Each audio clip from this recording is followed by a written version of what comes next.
The February air hit me the moment I stepped off the plane in Denver. Sharp, cold, the kind that gets into your coat before you even reach baggage claim. My connecting flight out of Chicago had been canceled due to a winter storm, and the airline had rerouted me on an earlier direct flight home. I'd been gone 11 days. 11 days of back-to-back client meetings in Atlanta, living on hotel coffee and granola bars, video calling my daughter Noah every single night before bed. My husband knew I was supposed to land Thursday. It was Tuesday evening. I almost texted him from the car. My thumb hovered over his name in my contacts, and then, I don't know why, I put my phone in my bag instead. I told myself I wanted to surprise him. Now I think some part of me already knew. The body understands things the mind refuses to. I'm Elena. I'm 31 years old. I'm a senior financial analyst at a logistics company based in Denver, which means I travel more than I'd like, and I'm good with numbers, which means I notice when numbers don't add up. I've been married to my husband Marcus for 6 years. We have a daughter together, Noah, who is 4 years old and has her father's dark eyes and my stubborn streak, and who is, without question, the best thing I have ever done with my life. My best friend since college is a woman named Diane. We met freshman year in a shared statistics class, bonded over being the only two people who actually did the reading, and stayed close through graduation, through jobs, through my wedding, through Noah's birth. She was in the delivery room when Noah came into the world. I held her hand 2 years later when she went through her divorce. We were that kind of close, the kind where you don't need to explain yourself, the kind where trust is just assumed, because you've had a decade of evidence. Diane had 2 kids of her own, a boy named Carter who was 6 and a girl named Mia who was 5. After her divorce, she'd been struggling financially, and Marcus had suggested, very warmly, very generously, that she and the kids move into our guest room temporarily while she got back on her feet. I agreed. Of course I agreed. She was my best friend. That was 4 months ago. I want to be clear about what our house looked like before I left for Atlanta. The arrangement had started to feel less temporary and more permanent in a way I couldn't quite articulate. Diane's kids had overtaken the living room with their toys. Carter had taken a particular liking to Noah's art supplies, the good ones I'd bought her for her birthday, and Marcus had told Noah to share without asking me first. I'd mentioned it once, gently, and Marcus had looked at me like I'd said something unreasonable. They're just kids, Elena. Let it go. Noah had started sleeping with her bedroom door closed. She's 4. 4-year-olds don't close their doors. I noticed. I didn't say anything. I should have. The drive from the airport took 40 minutes. I pulled into our neighborhood just after 7 in the evening, and the lights in the house were on, warm and yellow through the windows. I could hear music before I even got to the front door. Something upbeat, coming from the kitchen. I put my key in the lock quietly, more out of habit than intention, and stepped inside. The kitchen smelled like lasagna. There were 4 place settings at the table. Marcus, Diane, Carter, Mia. The lasagna was in the center, half eaten. There were garlic bread rolls, a salad, what looked like a chocolate cake on the counter still in its box from the bakery down the street. Marcus was laughing at something Diane had said. Carter was telling a story with his hands. Mia was feeding pieces of garlic bread to the dog. It took me a full 5 seconds to notice what was missing. Noah was not at the table. I set my bag down on the floor in the hallway. "Where is Noah?" Marcus turned around. The laugh died on his face so fast it was almost comical. "Elena, you're home early. Where's Noah?" Diane looked at her plate. "She's in her room," Marcus said. "She said she wasn't hungry." I walked past all of them without another word. Down the hall. To Noah's room. I knocked once and opened the door. She was sitting on the floor in the corner by her bed, in the dark, except for the small nightlight shaped like a star that I'd bought her when she was 2. She had her blanket pulled around her shoulders and her stuffed rabbit. The one she's had since she was born. The one with the ear that she chews when she's upset, pressed against her chest. She looked up when I came in, and the expression on her face was something I will never get out of my head for as long as I live. It was not surprise. It was not happiness, though, that came a second later. The first thing on her face was relief. Like she had been waiting for something to come and save her, and she had almost stopped believing it would. I sat down on the floor next to her and pulled her into my lap. She didn't cry. She just held on. "Did you eat anything today, baby?" She shook her head against my shoulder. "Why not?" She was quiet for a moment. "Then Daddy said dinner was almost ready." I waited, but then Carter and Mia came down and they all sat and I didn't have a place. I held her tighter and made sure my voice was completely steady when I said, "It's okay, I'm home. Let's go get you something to eat." I carried her to the kitchen. Marcus was standing at the counter, and when I came in holding Noah, something shifted in his expression. Guilt, maybe, or something trying to look like it. "Hey, there she is. I was just about to bring her a plate." "No," I said. I put Noah in her chair. I got the pasta from the pot that was still on the stove, not the lasagna, which was clearly intended for the four of them, and I made her a plate, and I sat next to her while she ate, and I did not look at Marcus or Diane once. That night, after Noah was asleep, Marcus came to find me in the bedroom. I was sitting on the edge of the bed, still in my travel clothes, my phone in my hand. While Noah had been eating, I had checked my phone for the first time since landing. There was a notification I'd almost ignored, an alert from our joint bank account, a transfer I hadn't made. $12,000, moved 3 days ago to an account I didn't recognize. "We need to talk," I said. "Elena, I know you're upset about dinner. Sit down." He sat. I showed him my phone. "What is this transfer?" He looked at it for a long moment. Something moved across his face that was not surprise. I was going to tell you. Diane needed help with her car and some back rent she owed, and you moved $12,000 without telling me. It's an emergency loan. She'll pay it back." I looked at him. I had known this man for 8 years. I thought I knew his face the way you know, a landscape you've lived inside. Every hill and shadow, every place where the light falls differently in the morning. I looked at him and I didn't recognize what I was seeing. "How many times?" I said. "What? How many times have you done this?" He didn't answer right away. And that pause, that single second of silence, told me everything. I didn't sleep that night. I lay on my side of the bed, perfectly still, while Marcus breathed slowly beside me, and I went through every account I could access on my phone. Our joint checking, our joint savings, the household account, a secondary savings account we'd opened together 3 years ago when we were talking about buying a bigger house. By 2 a.m, I had found $47,000 in total transfers over the past 4 months. Small ones at first, $800 here, $1,500 there. Then larger, then the $12,000, all to the same account. I got up and went to the kitchen and sat at the table in the dark, and I thought about what to do. Here is something I've learned about being good with numbers. The math always tells the truth. It doesn't have bad days. It doesn't get confused. It doesn't love the wrong person and make excuses. The math just tells you what happened.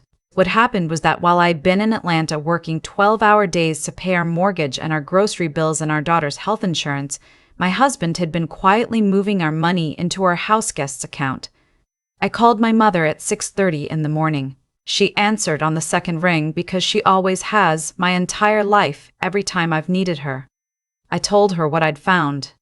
She was quiet for a moment, and then she said, "Come home. Bring Noah. I'll have the guest room ready." I can't just. Elena, come home. I went back to the bedroom. Marcus was awake, sitting up against the headboard with his phone. He looked at me when I came in, and I could see he'd been waiting for me, preparing something. "I want you to understand," he started. "I have an appointment with a lawyer at 10 o'clock this morning," I said. "I need you to take Noah to daycare at 8. After that, I need you to be out of this bedroom when I come back." He stared at me. "You made a lawyer appointment?" "I made it while you were sleeping." That was not entirely true. I'd made it at 4 in the morning after finding a family law attorney in Denver with strong reviews and a contact form that accepted messages outside business hours. Her assistant had called me back at 5:45. Her name was Patricia Cole, and she had an opening at 10 due to a cancellation. And the moment I heard her voice, calm and direct, and completely unsurprised by anything I told her, I felt something in my chest unclench for the first time in hours. Marcus did not take Noah to daycare. He said he needed to talk to me. He said I was overreacting. He said Diane was in a difficult situation and that he had just been trying to help, and that if I would just calm down and listen. I picked up Noah myself, dropped her at my mother's house, and went to see Patricia Cole. The first thing Patricia told me was not to confront Diane. She said it clearly and without room for interpretation. Do not go back to that house alone. Do not engage with either of them about the money. Do not say anything that could be construed as threatening or harassing. She said we needed to document everything first. She said I needed to change my passwords that afternoon, set up my own accounts, and call my company's HR department to make sure my direct deposit was redirected. I did all of those things. In the order she said.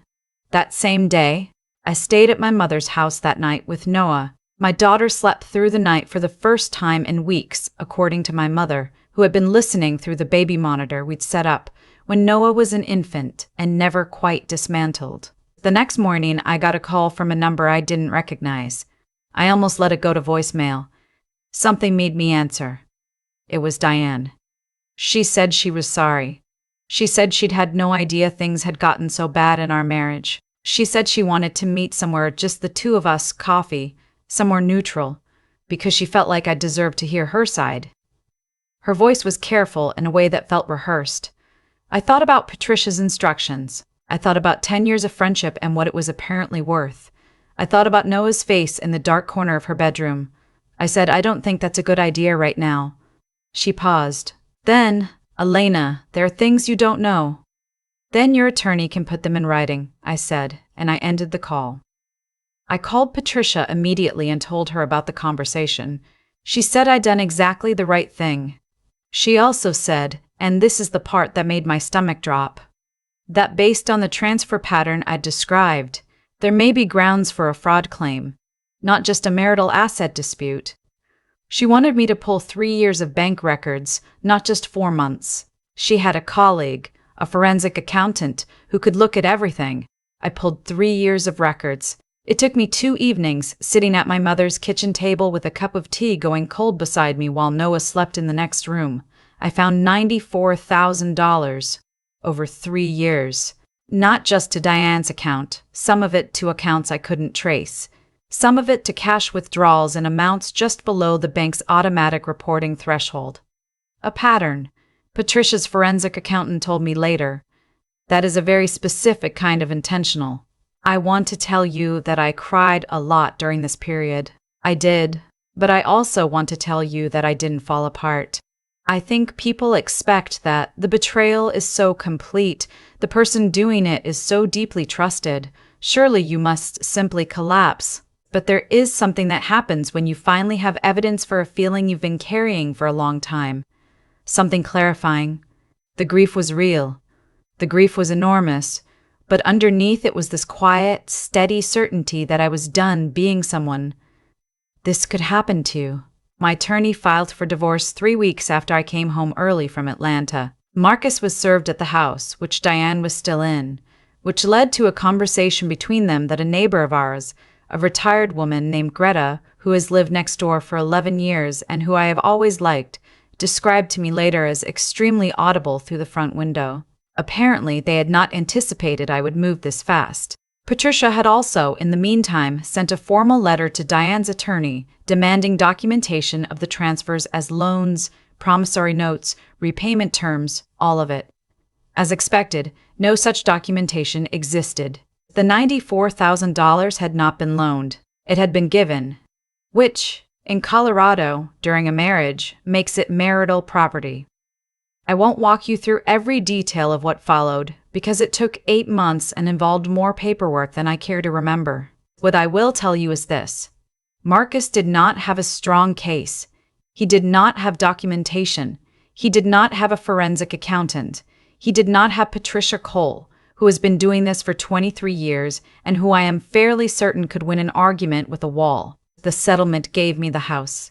It gave me primary custody of Noah with generous visitation for Marcus because, whatever he had done, he was still her father, and I was not willing to take that from her. It required Marcus to repay the marital estate 70% of the transferred funds over the next 5 years, structured as a lien against his future income. Diane was named in a civil claim. Her attorney settled out of court for a sum I agreed not to disclose, though I will say it covered Noah's college fund and then some. Diane and I have not spoken since the phone call where I told her to have her attorney put things in writing. I think about that sometimes. 10 years of friendship, and the way it ended was with me saying 11 words into a phone and hanging up. No screaming, no accusations, no dramatic confrontation. Just the quiet closing of a door. I think that's the thing people don't understand about this kind of betrayal. You don't always get a fight. Sometimes you just get a phone call where someone's voice is rehearsed and you make a decision, and you walk away. Noah is 5 now. She is in a pre-K program 2 blocks from my mother's house, which is where we're living while I finish getting the house refinanced in my name alone.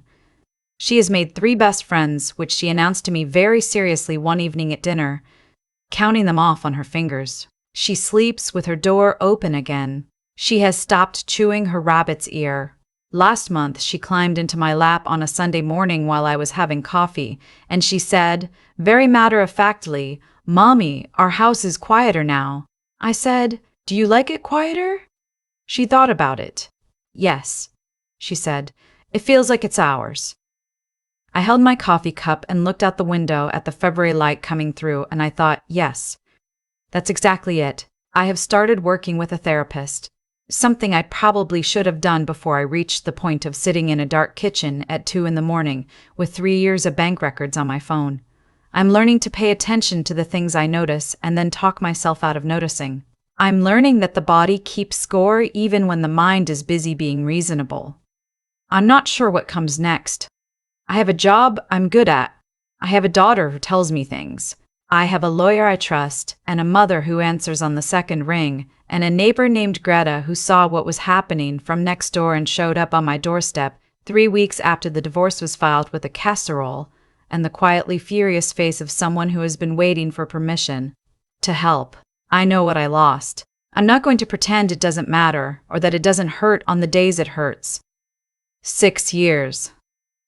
A person I thought I knew. A friendship I thought was evidence of who I was.